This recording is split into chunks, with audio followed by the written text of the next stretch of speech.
Maybe you're holding something back, and if I just go grab a hold of that tree and maybe look at pornography or use other means to get my needs met or move into an adulterous relationship, maybe that's actually more exciting and fun, and so we take a different path than the one God intended. But then we find ourselves outside of God's plan for our life, missing out on some of those incredible blessings that he wants to offer each and every single one of us. You know, we had a man who worked in our ministry. His name's Steve Gleason. And Steve came out of a struggle with pornography.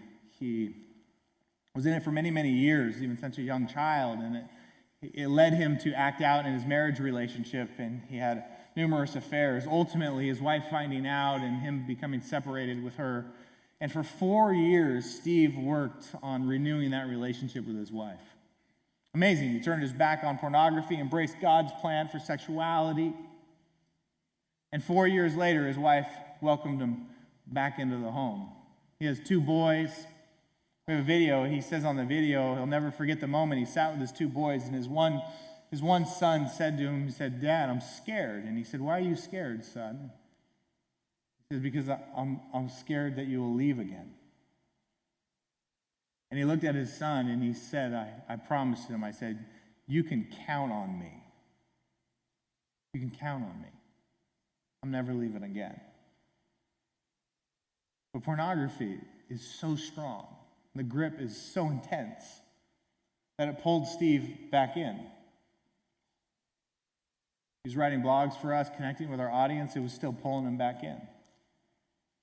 Until one day the shame was so overwhelming, he'd fallen back into an improper, impure relationship that he pulled his car into his garage, shut the door, kept it on, and Steve took his own life.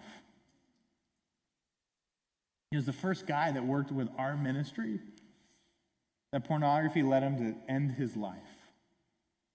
And when I remember that story, I think, please don't discount the power that pornography plays in our lives.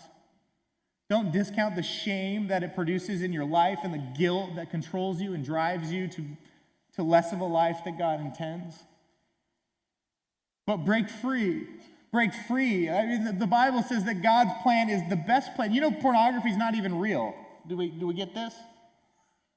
Like, porn is not real. It's called a movie, and it's not even a good movie.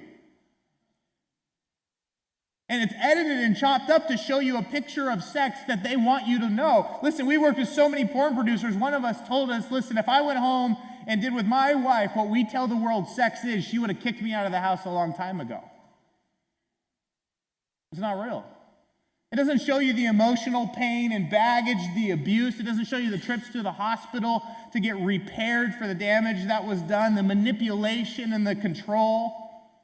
It doesn't show you the girl in a fetal position sucking her thumb after a pornography shoot because of that emotional harm, or her throwing up in a corner because of what they made her do. Porn is not real, but yet we tell the world this is what sex is. God has a different picture, and it's beautiful. And today I beg of you to abandon the false reality of pornography and embrace God's plan and picture for sex.